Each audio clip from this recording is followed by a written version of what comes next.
Sir, കേരളത്തിൽ ദേവസ്വം ബോർഡുകളുണ്ട്. ഒരിക്കൽ ഒരു ദേവസ്വം ബോർഡിലെ മെമ്പറുടെ പേര് ഒരു ക്രിസ്ത്യൻ പേരുമായി ബന്ധപ്പെട്ട് ബഹുമാനപ്പെട്ട മന്ത്രി സുരേഷ് ഗോപിയെ ശ്രദ്ധിക്കുന്നുണ്ട്.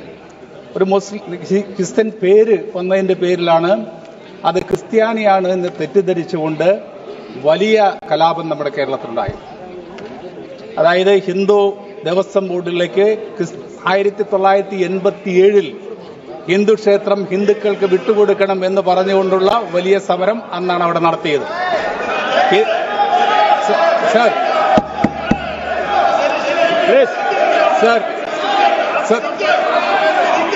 സർ, പ്ലീസ്, ബഹുമാനായ minister.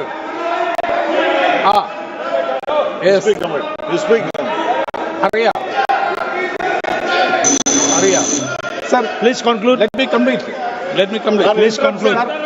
Within 30 seconds you complete, please. 30 seconds. Sir, അതുകൊണ്ട് തന്നെയാണ് പറയുന്നത്, ഓരോ മതവിഭാഗത്തിനും അവരുടേതായിട്ടുള്ള താല്പര്യങ്ങൾ സംരക്ഷിക്കാൻ വേണ്ടിയുള്ള അവസരം നമുക്ക് ഉണ്ടാക്കി കൊടുക്കാൻ കഴിയണം. മുസ്ലിം സമൂഹത്തെ ഒറ്റപ്പെടുത്താനുള്ള ഈ ശ്രമത്തിനെതിരായിക്കൊണ്ട് നമ്മുടെ നാട് ആകെ ഉണർന്ന് പ്രവർത്തിക്കേണ്ടതാണ് എന്ന് ഞാൻ സൂചിപ്പിക്കുകയാണ്.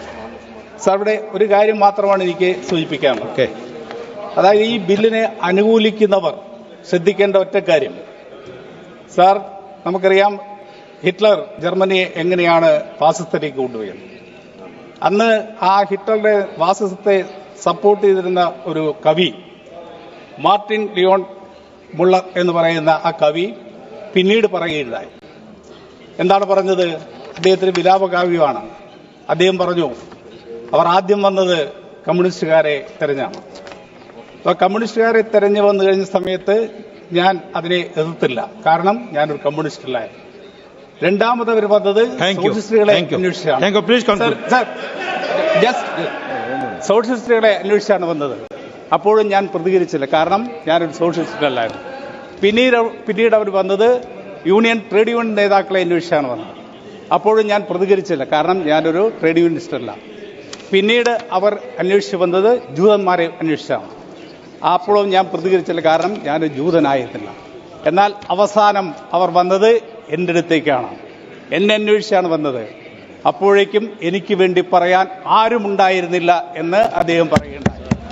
അതുപോലെ തന്നെയാണ് ഈ ബില്ലിനെ അനുകൂലിക്കുന്നവർക്ക് ഭാവിയില്ലാത്ത അവസ്ഥ ഉണ്ടാകാതിരിക്കാൻ മുൻകരുതലെടുക്കാൻ കഴിയണം എന്ന്. He mentioned your name. Sir, I definitely do want to keep the decorum of the House and also the position that I am in. But unnecessarily, my name was taken to rake up a certain situation which is worming in the state of Kerala. Right. I will tell you, these people in the Assembly of Kerala have passed a resolution. Tomorrow, after the Rajya Sabha decision, that resolution is going to be drowned in the Arabian Sea. You just wait for this episode. It is happening. The people of Kerala. Okay. Sir, thank you. I cannot yield. I will not yield. Will not yield. Thank you. No. Please. No. Honorable Member Shri K.C. Venugopal ji.